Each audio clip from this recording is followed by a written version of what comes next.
We're joined by a young lady by the name of Jessica. Jessica, thank you for joining us here on KIDO Talk Radio. Is this your first radio interview? Yeah. How is it so far? It's very elaborate. We have a tablecloth. Yes. Yeah. A laptop from '64 and a couple microphones. It's no big deal. Yeah. No, I'm excited to be here. So thank you for having me. No, we appreciate it. So if you would share with us here on KIDO Talk Radio how Stanton Health has impacted you, ma'am. Well, gosh, where do I start? About a year ago, my daughter is about to turn a year on the 8th of June. I had some things going on. I was actually living at a friend's house with my two boys. I have a 12-year-old and a 7-year-old. And I'm going back to school, and I was really trying to find myself again. You're in the zone. Yeah. Mm-hmm. Right. Focused. I had goals, I had plans, everything. And I had a boyfriend at the time, too. And I found out I was pregnant. And that threw a wrench, I guess you would say, in everything that I had going on. I was in a panic. And I'd gone to Planned Parenthood to have, everything checked, make sure I really was pregnant. Well, because that's what people say, go for the health services. And that seems to be normal. Yeah. And they did an ultrasound, and they said, yes, I was pregnant, but they could not find a heartbeat. So with that, I thought, maybe life will work itself out. Maybe it had a plan or whatever. And they recommended actually that I go through with an abortion. Since it didn't have a heartbeat, it, shouldn't be any issue or anything like that. They called it an it. Yeah. Mm-hmm. Yeah. So that was really troublesome for me. Having two kids already, I mean, it really hurt my heart big time. If I could, here on KIDO Talk Radio, if you could, you're doing a great job. So you're a mom, you're there, you've got these trusted medical people, and the fear and uncertainty that you're going through. Can you share that with us? I was lost. I didn't know what to do. Not only that, but the month before, I also found out that my dad had stage 4 prostate cancer. So not only was I battling with, my own life things, I was dealing with the worry of losing someone. And then to hear that I could possibly be losing something else that I just found out, I was gaining in life, it was really difficult. And I wanted to reach out to someone else that could give me a little bit of hope, or at least, some certainty as to what was really going on. Because I had a connection with, the baby already. I felt Planned Parenthood called it. Yes. Mm-hmm. Right. Yeah. And you're battling on one hand a return to quote unquote normal, and then you have this baby inside of you. Mm-hmm. Yep. How did you survive that? It was difficult.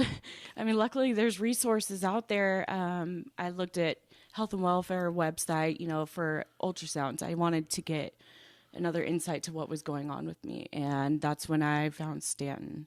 And I was really nervous about it. I almost didn't even come in just because of everything I was already battling with. But when I did come in, I felt like I found hope. They found a heartbeat, no problem, and I'm gonna cry.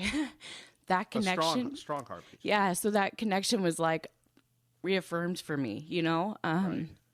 Because then you knew that you were a mom already. Yeah, and I felt like everything that was going on in my life already, like with my dad and my goals and all of that. I felt like it was meant to be. Well, not all of that, your life's plan. Yeah, my life's plan, Yes, and right. I mean, I thought I was also going to ruin my boys' lives by bringing in another baby, but at the same time, my boys, oh my gosh, they're amazing, and they were so excited when they found out too. So having Stanton there to support me and tell me, everything's going to be okay. I might be doing this on my own, but I am going to be okay. And I have support from everybody. There's so many resources, and they made me believe, and here I am. Right. Jessica, that moment when you realized you weren't alone. Yeah. What was that like? It was amazing. I walked out of here, the sun was beaming, I felt so much better. I mean, after leaving Planned Parenthood and them telling me the things that they did, I was really hurt and lost. And then to leave here, I felt like I was going to be okay. I really was. And I hadn't even told family yet or anybody, except for my roommate. She knew. And she gave me full support too. Like, whatever I decide, she's going to be right there by my side. And Sure. And she ended up being there actually by my side for the delivery. The father has chosen not to be a part of her life whatsoever, which, that's his choice. But I have so much support. And I said a baby girl? yeah, she's so pretty. Right. Yeah, baby girl. Her name is Callie. And what she's done for this family is amazing things. My dad said that he actually has something to look forward to in life now, even with everything he's battling. Right. Jessica, and we appreciate your courage. Okay? Thank you. And the moment here that we need from you is, what do you say to a Jessica right now that's listening? Maybe she's in the car with her dad or her boyfriend or her husband, and she's going through these same things. And, as we've talked about with Leandra last segment, and you're a young lady, so people say that you should, abortion's normal, just go do this. They make fun of it. They have songs, all these things. What do you say to people that are on the cusp like you were? What do you say to them directly on the radio? Gosh, there really is a light at the end of the tunnel.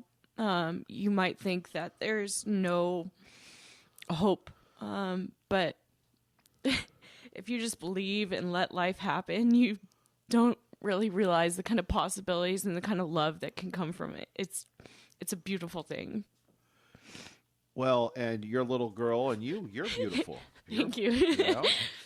Back to going through the process of being a mom with your boys. Yeah. You make it sound easy. Oh, man. I'll tell you what. There is never a dull moment in my life, but I wouldn't have it any other way. What would you like to say to